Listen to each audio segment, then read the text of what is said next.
Chegamos ao programa final dessa série sobre essa ação da prefeitura que afastou os diretores de maneira autoritária. Nesse programa, e particularmente, vamos conversar sobre a manifestação do Ministério Público que determina, não sugere ao juiz que os diretores retornem para suas escolas. Diante dessa manifestação, qual a expectativa de vocês? Há possibilidade concreta disso acontecer? Gostaria de que a gente falasse sobre isso agora.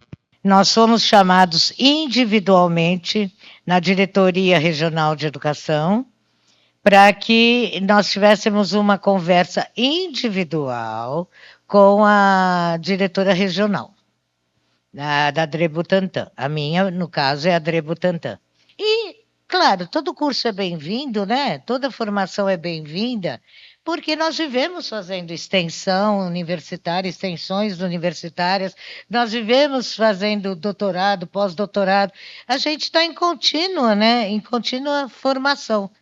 E ela, mais uma vez, eu falei, nossa, que legal, né? Uma formação é bem-vinda sempre. Aí ela disse que nós não teríamos prejuízo de vencimentos, eu também não entendi por quê, porque se a gente vai fazer a formação, não tem que ter prejuízo de...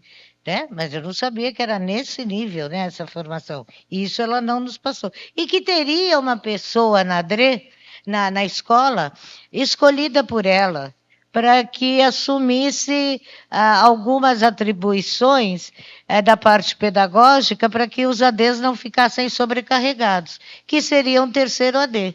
Falei, mas terceiro AD? Isso não está previsto em lei. Não, vai sair uma portaria, vai sair. Mas portaria e instrução normativa não modifica a lei. Né? A lei é modificada através de um decreto, e a gente sabe disso, nós somos todos diretores, né? Diretores de escola, e conhecemos leis.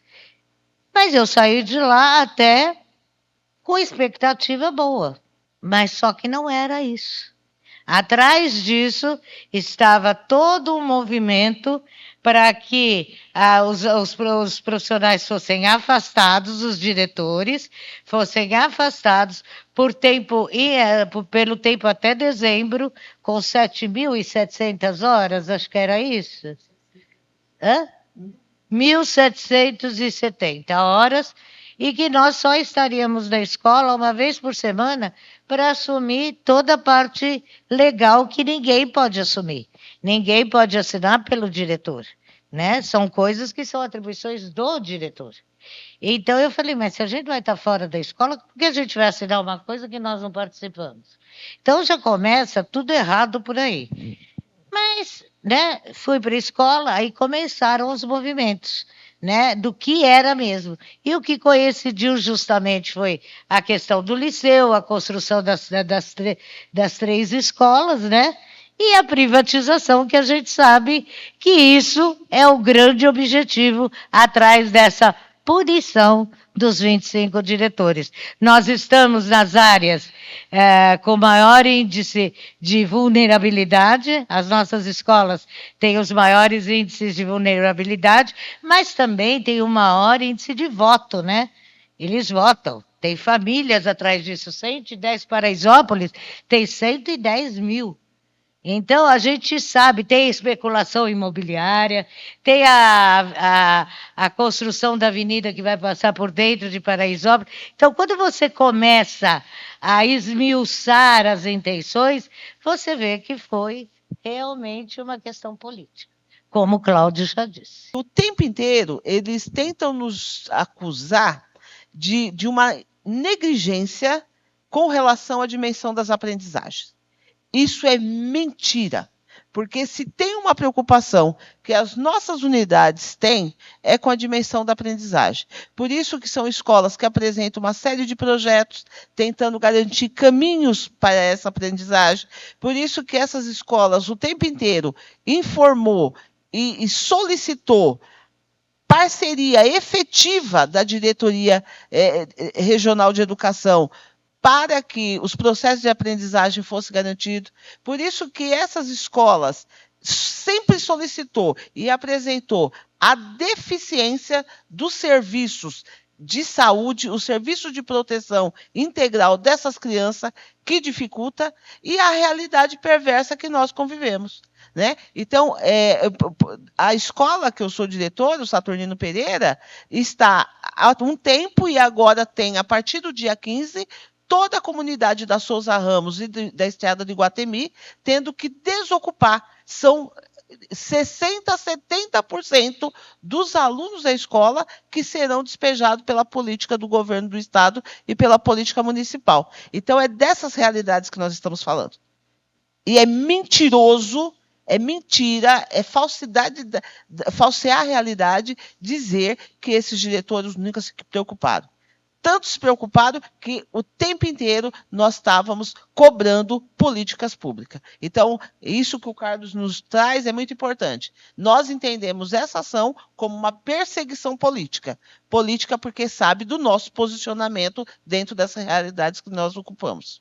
Pela manifestação, né, e tudo que nós temos juntado de materialidade da não realização, de toda a ilegitimidade desse processo e da não realização de curso nenhum, dessa questão toda, nós estamos bem confiantes, né, que a materialidade vai mostrar, né, e o posicionamento do Ministério Público para que tenha uma decisão favorável a nós. Mas, independente disso, nós não podemos baixar a guarda no debate político sobre essa questão, né? Porque continuamos lá na nossa salinha, né? Sendo fiscalizados por aqueles que se colocam como capatazes e capitão do mato, né? No domínio dos nossos corpos, porque é isso, ficam lá vigiando, né, os nossos corpos, e é de uma violência brutal, e aí nós vamos buscando subterfúgio para a sobrevivência naqueles espaços. Então, nós não podemos baixar a guarda, né? Nós continuamos, porque nós sabemos qual é o projeto dos caras é muito maior. Então, é assim, confiar que a gente terá um posicionamento favorável, mas é voltar para dentro das nossas comunidades. Se nós já nos organizávamos, nós vamos nos organizar ainda mais. E agora, para combater essa política do governo Nunes e do Padula para o município de São Paulo, com aval de algumas criaturas lá que veio importadas do Paraná para colocar o mesmo projeto de assassinar professor dentro da sala de aula, né, como já ocorreu no governo do Paraná. Então, é isso que nós precisamos, é organizar a luta e saber que não é vencer só juridicamente, mas nós temos uma luta política a ser debatida e combatida no município de São Paulo. Considerando a brutalidade, a crueldade, a perversidade que este secretário, aliado ao prefeito, estão fazendo com os diretores. Vocês e os outros que não estão aqui, e não só vocês, com a rede municipal. Vocês são porta-vozes de um movimento subterrâneo que a rede está fazendo também. Eu queria dar esse depoimento aqui. Eu passei por várias DREs e a supervisão em bloco apoiam vocês. Conversei com muitos diretores, porque eu tenho história antiga na rede, os diretores em bloco apoiam vocês. Então, vocês não estão só, apesar de estarem só na DRE muitas vezes. Vocês representam o sentimento de uma categoria, de uma rede municipal de educação. Portanto, Hélio Rodrigues, certíssimo de realmente contestar o atual secretário. Manuel, eu queria aproveitar a tua fala para poder agradecer publicamente aos educadores da DRE Guaianazes. E vou fazer esse agradecimento, em especial, à equipe de supervisão, que é quem está mais próxima, e a todo momento tem supervisores junto a nós, para não nos deixarmos sozinhos ali, numa situação, muitas vezes, que se busca um constrangimento, como a Ruth terminou passando, inclusive sendo mencionada como racista. Você vê, imaginar o absurdo que é. Né? Eu não sei também se vocês sabem, no Ceará, um grupo de parlamentares está articulando um projeto de lei que busca blindar a educação para que ela não seja privatizada. Eu acho uma coisa interessante dos nossos parlamentares aqui na Câmara Municipal de São Paulo, do bloco de oposição, entrar em contato com isso. Lembrar também, né, um ensinamento de um grande amigo, de um grande mentor que eu tenho, o professor Vitor Henrique Paro, no seu livro Educação, Professor, Operário ou Artesão, ele coloca uma coisa fundamental, que a educação ela é um trabalho ímpar, nenhum trabalho chega aos pés, dá para ser comparado agora por um simples fator, se fosse só esse, mas não é, mas esse fator é central. Enquanto todos os trabalhos demais, eles têm um objeto que o trabalhador pode manipular, sem que esse objeto permita ser manipulado, na educação isso é impossível, porque o nosso objeto de trabalho é um sujeito. E a educação só se realiza quando esse sujeito quer, porque o sujeito é um ser de vontade. Então, o nosso trabalho é tentar motivá-los a quererem construir sua versão. E aí, de uma forma muito rápida e direta, eu acho que a gente tem que pôr no ar, né, um desafio público ao senhor secretário, Fernando Padula, a senhora secretária executiva que se diz pedagógica, e inclusive a senhora coordenadora de COPED, um debate público sobre educação conosco. Tenho certeza que meus colegas não faltarão a fazê-lo. É espaço público transmitido, nós estamos à disposição para poder desmontar essa falácia desse curso, que nada mais é do que buscar privatizar, e como o João disse muito bem, é a questão de fazer dar lucro a alguém. E aí o Cláudio também chamou atenção numa questão que é importante. Se nós pegarmos o livro da Diana Raivich, que foi responsável pela implementação desse tipo de política nos Estados Unidos, o livro chamado Vida e Morte do Grande Sistema Escolar Americano, nós vamos ver que ela faz o relato do que o Cláudio falou, que aconteceu lá. É um processo de exclusão de alunos. E esse processo não trouxe melhoria nenhuma ao sistema, ao grande sistema americano. Ele simplesmente, enquanto bloco, caiu. Porque se nega a humanidade. Educação é um processo humano. Não é possível reproduzir lá nenhum outro animal, nada. Ali sim, treinamento. Então, esse desafio tem que ser posto. A gente tem que agir de forma forte na defesa da educação, porque é esse o nosso dever. Inclusive constituído pela 8989, que é uma legislação do tempo da ditadura, que fala que quando houver manifestações ilegais, nós temos o dever de se contrapor. Finalizando, né, a participação de hoje, eu queria agradecer esse espaço, né, quem nos oportunizou a estarmos aqui, agradecer aos colegas que estão participando, aos que estão torcendo por nós em casa, e dizer ao Manuel, né, muito obrigada por estar mediando, né, essa nossa conversa, e dizer, senhor Ricardo Nunes, senhor secretário Padula, venha conversar, né? Venha dialogar conosco, nós estamos abertos ao diálogo, mas um diálogo franco, aberto e transmitido. Democraticamente. Venha conversar, venha nos conhecer melhor, venha ver a nossa história, ao que nós conquistamos. Meu aluno foi para a NASA, num projeto de robótica da escola. Então, gente, vamos lá, né? Venha me conhecer melhor, conhecer meus colegas que têm projetos maravilhosos. E não é por ir para a NASA, a gente faz projetos aqui maravilhosos, né? Humanos, que dá oportunidade para milhões de crianças, né? Que não têm essa oportunidade já na realidade deles. Então, venha conversar conosco. Senhor juiz, eu acredito muito, mas muito mesmo no seu bom senso. Porque o que acontece, se o senhor pediu, né, o parecer do Ministério Público, então aí está o parecer do Ministério Público. Nos ajude a manter a escola pública ilesa de qualquer outros interesses escusos. Agradecer, né, a todos aqui, ao Sindicato dos Químicos, né? Ao Hélio. O Hélio foi lá esses dias, né? Estava junto com a gente, é um guerreiro também.